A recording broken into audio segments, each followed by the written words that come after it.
Well, everyone, we're gonna go ahead and talk about the 16-inch MacBook Pro and see how this bad boy holds up in 2021. Now, this is one of those MacBooks that when I first got it, when I first looked at it, I was like, this is the best MacBook you can ever buy, and this is probably the thing I'm going to work towards to eventually buy. But this thing came out in 2019, so I could already buy it. But it was just so crazy in my mind that Apple would release a MacBook like this, not knowing a year from then, Apple would again reinvent the whole entire MacBook series by dropping that M1 chip inside of it, and since then it's made all these Intel MacBooks, including the 16-inch one, kind of outdated. And it makes me kind of sad because I wanted a 16-inch MacBook, but the 13-inch one is better than the 16-inch one in a couple areas, so it makes more sense to buy that one over this one. But regardless, I will tell you, the 16-inch MacBook is still a very good performing MacBook and still a strong contender that if you're wanting to pick up a MacBook, if you want to buy something like this, it's still a good option. It's not like this is a bad MacBook. It's just in some areas, it may not be as good as something as, a M1 MacBook, but regardless, this thing still has a lot going for it. And although it's, technically a 2019 MacBook, Apple is still selling it, but I would still recommend you to wait out just a little bit longer because the 16-inch refresh should be happening very soon, and eventually those will also get the M1 chip inside of it, so you will get the best of both worlds. And to be honest, that's kind of what I'm waiting out for. I already have the 13-inch one, but I might just get the 16-inch one as well. Now, if you don't want to wait or you want to pick up one of these 16-inch MacBooks, I will leave a link in the description. You can pick it up from there and help support the channel at the same time. Now, looking around the specific MacBook, you can see that on the top, we still have that space gray option that I specifically brought, and it has the Apple logo up top. It doesn't glow, but it still gets the job done for the most part. And that's really it for the top, no other things for it. But when you do flip it open, you can tell that you do actually have a beautiful display, that 16-inch display, and I do think it's one of its strongest assets. It kind of is, it's not completely bezel-less, it kind of looks just like an iPad in my opinion, but it looks like it even has less bezel than an iPad in some areas. And I will tell you, this display, having that True Tone display and the way it looks, it's just so beautiful.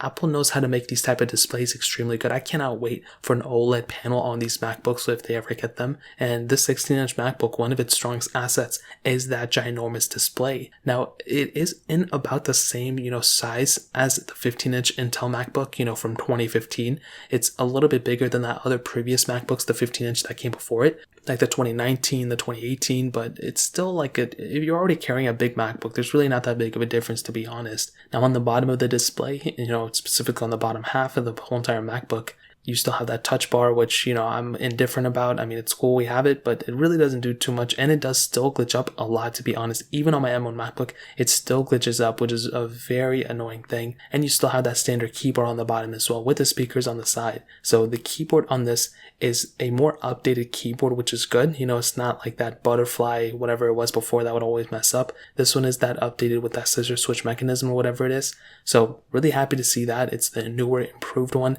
And like I mentioned, those speakers on the front or on the sides are still extremely good as well. And that's something I'm really, really happy to see. Now, those three things or whatever I just mentioned, those are big assets for this MacBook because none of those things are really going to be changing in the future. This display is probably going to end up being the same for the next 5 years.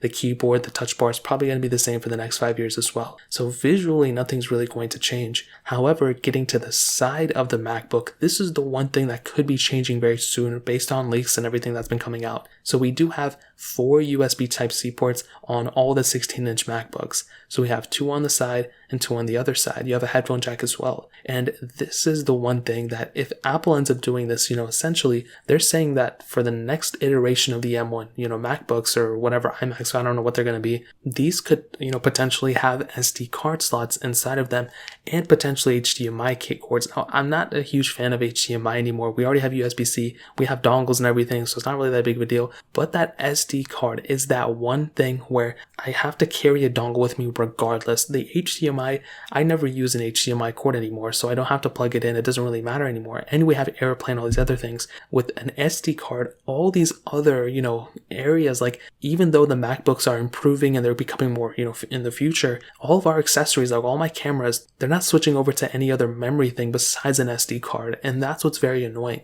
So the next MacBooks, the 16-inch ones, could potentially be having an SD card inside of it. I don't know if that's 100% true, but from what we're hearing, that could end up being the case.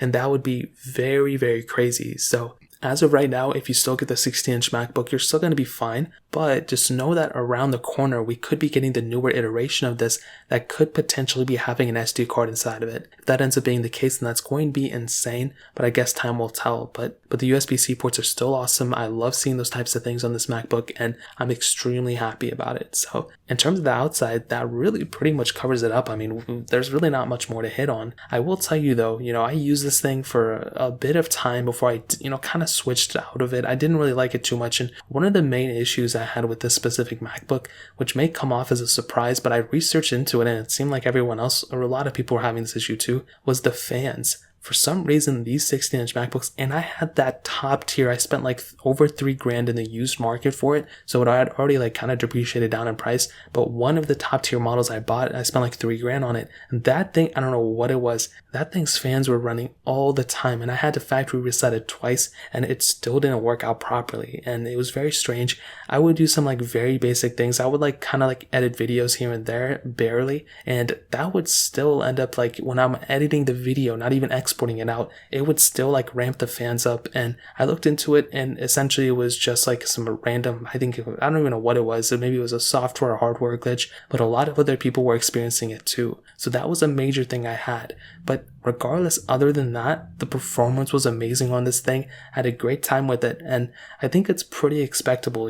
If I was to compare this against my M1 MacBook side by side, my M1 MacBook would probably be faster, but to be completely honest, I don't really see a big difference if I'm like using my M1 MacBook and I step away for like maybe a couple hours and I go to my 16-inch MacBook and I go to use that. I'm not going to notice that big of a difference between the two.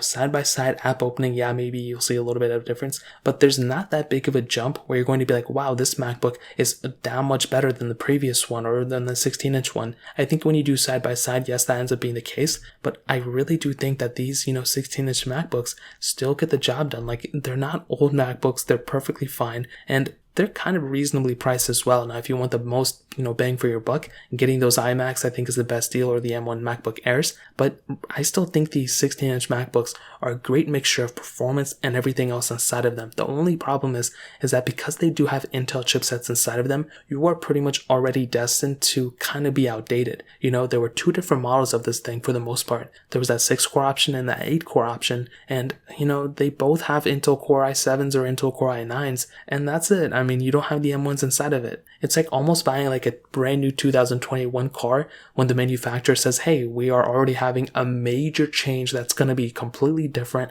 and it's going to make your older car seem older. Wouldn't you just want to wait for that, newer model? So that way you don't already buy a brand new, car that's already outdated in a way. The same thing can be said for the 16-inch MacBooks, So ultimately, what I can tell you is everything about these MacBooks is fine. It's pretty expectable. The battery life also really wasn't, it was good, but I think my M1 MacBooks are getting way better battery life than my 16-inch MacBook as well. So that's another kind of strange thing. And to kind of encompass this whole video, I just want to say that getting a MacBook, I mean, if you always wait for the next thing, you're never going to buy anything, because once the 16-inch M1s come out, well, I wonder what the M2 has and all this stuff. So you're never going to buy anything, but you just kind of have to bite the bullet. But in this case, I would recommend waiting, Obviously, if you need a MacBook right now, then by all means go for it. But I will still say that the 16-inch MacBook is still completely worth it. It is a little bit dated, but regardless, I think it has a lot of capability, and I think it's a fairly solid option still in 2021. So that's pretty much it. If you guys have any other questions or anything, let me know in the comment section below. Hit the like button, that would mean so much, but definitely hit that subscribe button. Every single subscriber that we get really does count, so it means so much if you guys can hit that. Also, check out the other links down in the description as well. My Twitter, my Instagram, my other channels. More importantly than everything else, every single one of you guys. Hopefully I'll catch you guys in the next video. Peace out till then.